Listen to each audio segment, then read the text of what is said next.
సర్వమంగళ మాంగళ్యే శివే సర్వార్థ సాధకే శరణ్యే త్రయంబకే దేవి నారాయణే నమోస్తుతే. సుప్రభాతం ఛానల్ ప్రేక్షకులందరికీ నమస్కారం. ఉత్తరాయణ పుణ్యకాలం అంటే ఏంటి? ఉత్తరాయణ పుణ్యకాలం ఎప్పటి నుంచి ప్రారంభమవుతుంది? ఈ ఉత్తరాయణ పుణ్యకాలం యొక్క విశిష్టత ఏంటి? ఈ కాలంలో మనం చేయాల్సినటువంటి పనులేంటి అన్న విషయాలను ఇప్పుడు మీరు తెలుసుకోబోతున్నారు. అయనము అంటే గమనము, ప్రయాణము అని అర్థం. ఉత్తరాయణము అంటే ఉత్తరం వైపు ప్రయాణాన్ని సాగించడము. ఎవరు ప్రయాణాన్ని సాగించాలి? ఆదిదేవుడు, ప్రత్యక్ష సూర్యనారాయణమూర్తి, గ్రహరాజు అయినటువంటి రవి భగవానుడు ఉత్తరం వైపు తన ప్రయాణాన్ని కొనసాగించడాన్ని ఉత్తరాయణము అని పిలుస్తాం. మనకు ఒక సంవత్సర కాలం ఏదైతే ఉందో, ఒక ఏడాది కాలం, అది దేవతలకు ఒక రోజు అని చెప్తారు. ఒక పగలు ఒక రాత్రి కలిపి ఒక రోజుగా మనం పరిగణిస్తే ఆ ఒకరోజు దేవతలకైతే మనకు అది ఒక సంవత్సర కాలం పడుతుంది. 12 రాశుల్లో మకర రాశి నుంచి మిథున రాశి వరకు సూర్య భగవానుడు ప్రయాణం చేసేటువంటి 6 నెలల కాలాన్ని ఉత్తరాయణమని, కర్కాటక రాశి నుంచి ధనుస్సు రాశి వరకు సూర్య భగవానుడు ప్రయాణం చేసేటువంటి 6 నెలల కాలాన్ని దక్షిణాయనమని మనం జ్యోతిష్ శాస్త్రం ప్రకారం పరిగణిస్తూ ఉంటాం. 2024 జనవరి నెల 14వ తారీఖు రాత్రి అనగా 2024 జనవరి నెల 15వ తారీఖు సోమవారం తెల్లవారుజాములో 2 గంటలకు ధనుస్సు రాశి నుంచి సూర్య భగవానుడు మకర రాశిలోనికి ప్రయాణాన్ని కొనసాగిస్తున్నాడు. అనగా మకర సంక్రమణం జరుగుతోంది.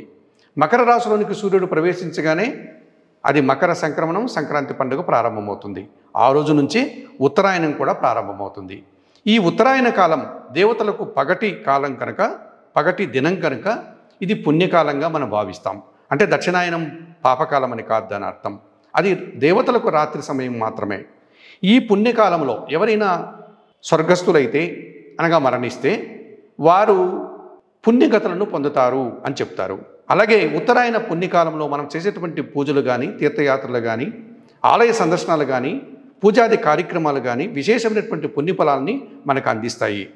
అందుకే ఈ ఉత్తరాయణ పుణ్యకాలంలో మనము ఎక్కువ పుణ్య కార్యక్రమాలన్నీ కూడా చేసి ఆరోగ్యకరంగా పుణ్యఫలాలను పొందాల్సినటువంటి పరిస్థితి మనకు కనిపిస్తుంది. సహజంగానే దక్షిణాయన కాలంలో సూర్య భగవానుడు మనకు చాలా దూర ప్రాంతంలో మనల్ని చూస్తూ ఉంటాడు కనుక మనకు వేడి, వెచ్చదనం తక్కువగా ఉంటుంది, చలి అధికంగా ఉంటుంది. ఈ చలి వెళ్ళిపోతూ ఆరోగ్యకరమైనటువంటి వెచ్చదనాన్ని మకర రాశిలోనికి సూర్య భగవానుడు రావడంతో మనకు ఏర్పడుతుంది. అందుకే ఈ ఉత్తరాయణ పుణ్యకాలంలో విశేషమైనటువంటి పుణ్యాలను, ఆరోగ్యకరమైనటువంటి వాతావరణాన్ని ప్రజలు పొందుతారు అని పెద్దలు చెప్పడం జరిగింది. ఇటువంటి ఉత్తరాయణ పుణ్యకాలం జనవరి నెల 15వ తారీఖు సోమవారం నుంచి ప్రారంభమవుతోంది. ఇది మనకు ఇంకా 6 నెలల కాలం ఉంటుంది. ఈ ఉత్తరాయణ పుణ్యకాలంలో విశేషమైనటువంటి పుణ్య ఫలితాలను పొందడం కోసం సుప్రభాతం ఛానల్ ప్రేక్షకులందరూ కూడా పూజాది కార్యక్రమాలను నిర్వర్తించుకుని సూర్య భగవానుడి యొక్క భక్తికి పాత్రలై పుణ్యఫలాలను పొందాలని మనస్ఫూర్తిగా కోరుకుంటూ సర్వే జనా సుఖినో భవంతు. నమస్కారం.